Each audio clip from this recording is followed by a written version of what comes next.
يا أهل الكتاب قد جاءكم رسولنا يبين لكم على فترة من الرسل أن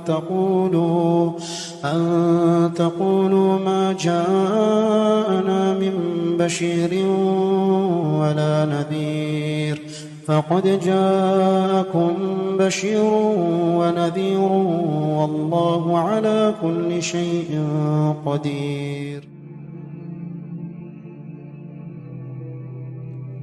Assalamu alaikum wa rahmatullahi wa barakatuh. Some people are familiar with the range structure of the second chapter of the Quran, Surah Al-Baqarah. But there's another chapter that, when carefully examined, shows a similar level of internal symmetry and structural design, which is our topic today, Surah Al-Ma'idah. Like Baqarah, this surah was revealed in Medina over several years, in response to different events and situations. It was not revealed all at once, nor was it written down as a single uninterrupted discourse. From a human perspective, you would expect thematic fragmentation. And yet, when you step back and look at the surah as a whole, a structured pattern begins to emerge. If we divide the surah based on dominant themes, we get 7 sections. The surah begins with dietary laws, what is permissible and prohibited according to the rules of Islam. It moves into legal and ethical obligations for the Muslim community. Then comes a long address to the people of the book. At the center is a passage on divine justice, punishment, and accountability. This is followed by another extended address to the people of the book. Then we return to legal and ethical guidance for believers and Muslims. And finally, the surah closes with the story of the table spread given to Jesus and his disciples. When laid out like this, something interesting appears. The structure is not random progression, it's actually symmetrical.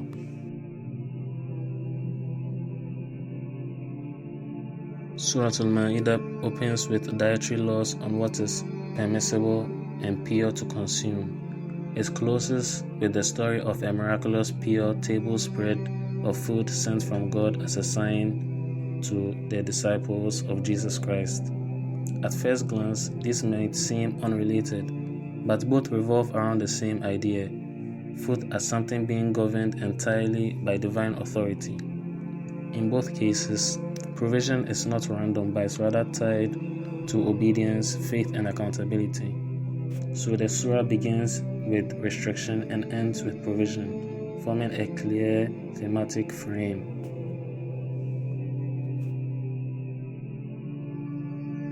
The second section lays down foundational obligations for believers: purification, lawful conduct, justice, fulfilling contracts, and maintaining integrity in worship and social life. The sixth section returns to these same themes, but with greater detail, covering testimony, oaths, and protection of social trusts.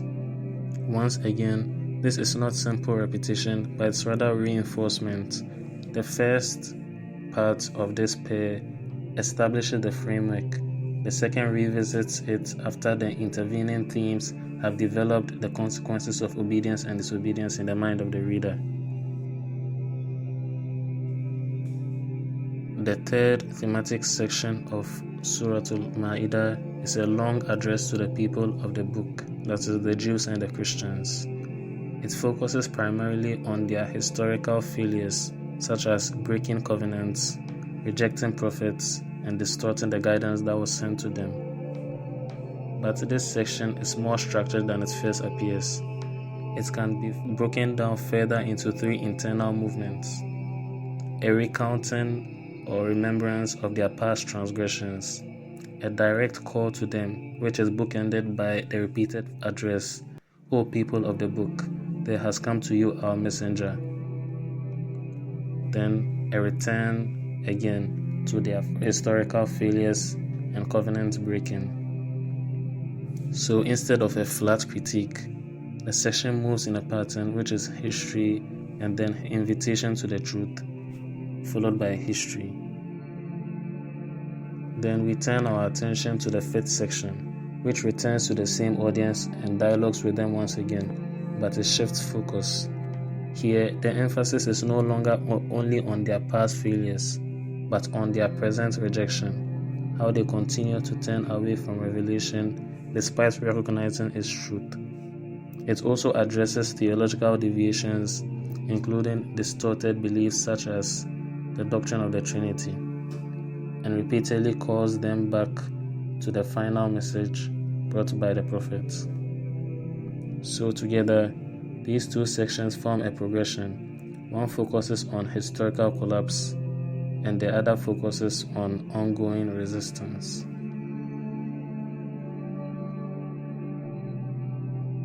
At the center of the surah is a passage dealing with divine punishment, justice, and accountability.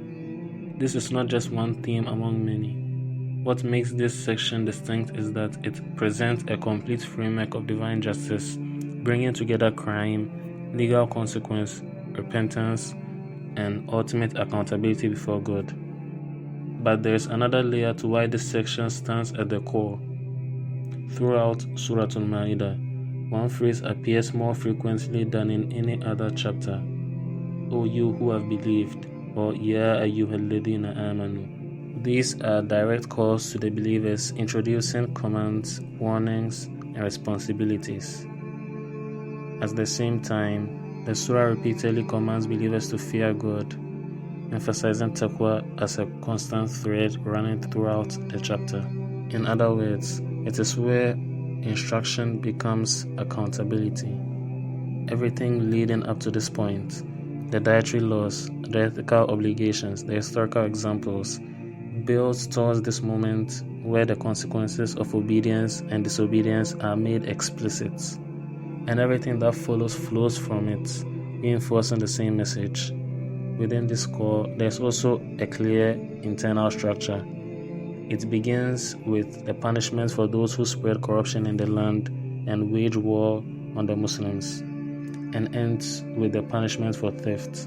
Both of these punishments are followed by an opening for repentance and reform.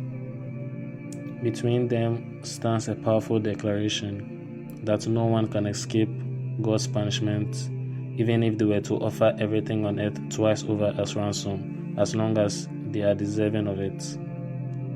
Taken together, this is the thematic center of the surah that explains it. The surah begins with guidance on what is pure and lawful, and ends with a miraculous instance of divine provision tied to faith. It moves from foundational obligations through historical warnings into a central system of divine justice, and then back outward again into law, guidance, and reflection. And at the center of it all is the principle that ties everything together: accountability before God and the impossibility of escaping it. The Quran has this sophisticated structure while getting all its intended meanings and rulings across, and still maintaining harmony and coherence. All this significantly lowers the probability that it could have come from a mere man, especially given the circumstances of its revelation, and the fact that it was first revealed orally, thus not allowing the Prophet Muhammad to easily structure new revelations in light of previous revelations.